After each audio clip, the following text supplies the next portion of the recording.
Hey there, my name is Sarah Manley. I'm here today with Amanda Wagner. Amanda's a local caterer, and she's been so nice enough to help me with my assignment today. So we're going to get started. Amanda, what is the name of your company and what areas do you service? So we kind of go all over. We are able to travel about an hour in any direction. We've gone as far as Winchester. We've gone as far as Nashville area. But the name of the company is The Mercantile. And like I said, we're able to travel all over the place within reason. We want your food to stay hot, so we want to make sure that we can get there quickly. How long have you been catering weddings, and what types of venues are you most familiar with? So I've been catering for about 4 or 5 years.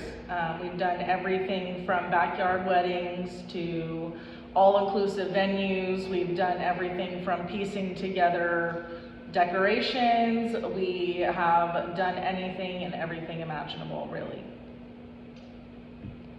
What inspired you to start catering? You know, that's a good question. Food is a magical thing, and sharing food with your loved ones has been a passion of mine, and it helps you create an entire experience. You know, when you're sharing a meal with somebody, you're creating an environment of love fulfilled with full bellies, and it's just been an inspiration of mine to be able to create that experience for you and your loved ones to enjoy together. Amen, that's so true. Yes, what do you think sets your team apart from others in the area? So my team specializes in, we are extra clean. We will do any additional tasks that the customer is asking of us. We've even cut cakes for people before. That is not a cake that we brought. We do our best to match your needs and fit your menu needs as closely as possible. And of course, the amazing food and customizable menus, I think, sets us apart. But we've got a really good crew of people that is dedicated to creating the best experience for the customer. Yeah, I've seen that in your reviews. Oh, yes. Mm-hmm. Can you walk us through how you typically design a menu for a wedding? Yeah, of course. So first off, we would do like an initial meeting where we want to get the most information about what our customer is looking for, what their budget might be, what type of menu they're looking for, and from there we can kind of provide a quote where we are able to then align staff, and then we will work out a price that we try and work with every budget imaginable.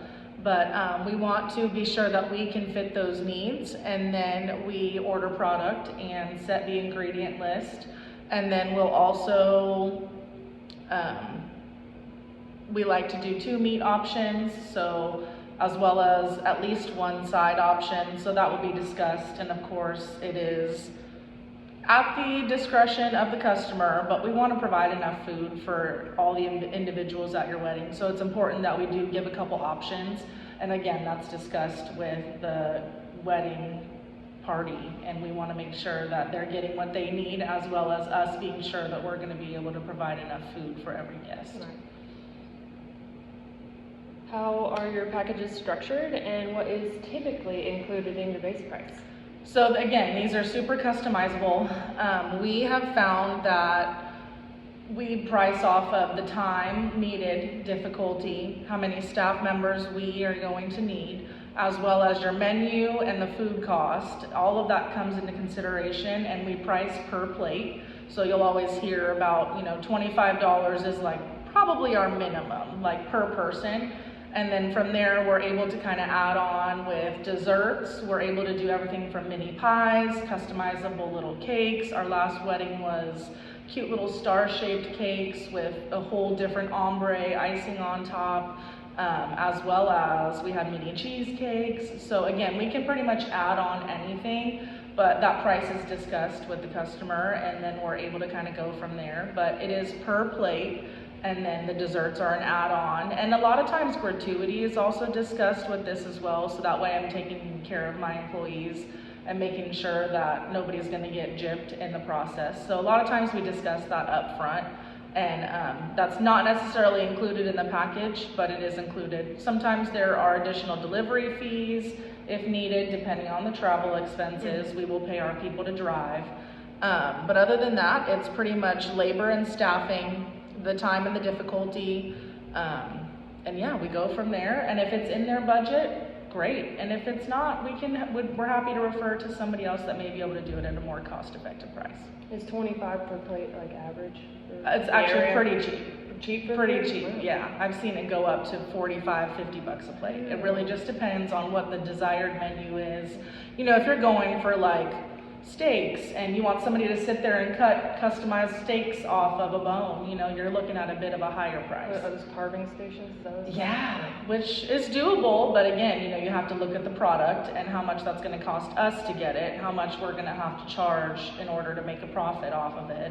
And then again, that's additional labor. It just increases depending on how much your needs are.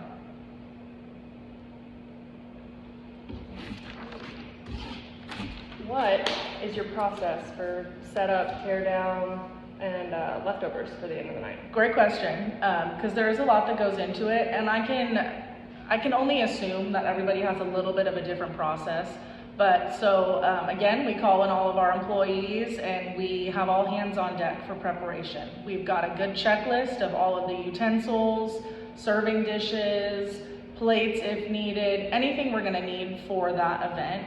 And we will literally stand there, double, triple check it, pack cars, and make sure we've got all of that stuff. A lot of times that includes drinks, sweet tea, unsweetened tea. At this time, we're not doing any liquors, so we're sticking straight to, you know, lemonade, water, tea, which we are happy to provide. So we'll do the hot food, and we'll put it in big pans of food. Then we pack the hot pans. We will, again, double check, triple check that checklist, because there's nothing worse than getting to the event and realizing you forgot a spoon for, you know, a serving dish or something. So always bring extras. We start serving and then we leave the food out for 2 hours, and that is food safety standard. So we're not really at liberty to leave it out any longer than that and be responsible for it. So at that point, we will cover it with foil. Anything that's about half pan left over, anything full pan goes back to the restaurant, because we want to be able to utilize that food still. A lot of times at the end of the wedding, guests are not really looking forward to, or not looking to take additional food home. So we will cover any half trays of food with foil, leave them there. We always make sure to bring to-go boxes, so if there are guests that want to bring something home with them, that's readily available. And then we make sure that we go back to our restaurant and we clean up everything immediately. So we take that food back, and then again, we leave whatever is left over. But again, we make sure that we communicate what we're leaving, because that's their responsibility. We don't want to be at liberty for anything not staying hot, or, you know, we do try and leave things in warmers if the venue has a warmer. We make sure that we bus all of the tables from all trash, cups, plates. We want to leave the venue and the reception area looking as clean as possible. So we are normally responsible for clearing all of that. We're even happy to help pick up chargers, wipe chargers down, which are the little round plates that go underneath. We did that for our last wedding, and, you know, just kind of cleaned all that stuff off and helped gather it up in a way that was going to be easy for the bride and groom to kind of shuttle everything back out. So we get back to the restaurant, we clean everything up, and we do our best to put everything away immediately so that things are not left in disarray. Very thorough. And finally, what would your advice be to couples choosing a caterer for the first time? Again, a good question. I think that it's important to get any and all information that you can from your caterer. Ask the questions, make sure you're knowing exactly what you're going to get. Have a ballpark budget and be realistic about it. There's nothing worse than somebody showing up and be like, I want filet mignon and I'm not willing to pay for it, type of situation. So have a really realistic budget and know that what your cap is, and that you don't want to go over it, and be willing to make those changes if it's not doable in that caterer's budget either. I want to advise everybody to try and enjoy every step of the way. I know it can be incredibly stressful to choose and make decisions for your wedding, but again, if you're working with a caterer that you can trust, it really does take a lot of that pressure off, and then you're able to really enjoy the event and trust that your caterer is going to show up, be there on time, set up everything that you've asked, and just know that it's going to all work out well. Thank you so much. You're Thank you so welcome. much again for meeting me today. You're welcome. Thank you. Have Thank you a so great much. day. Thank you.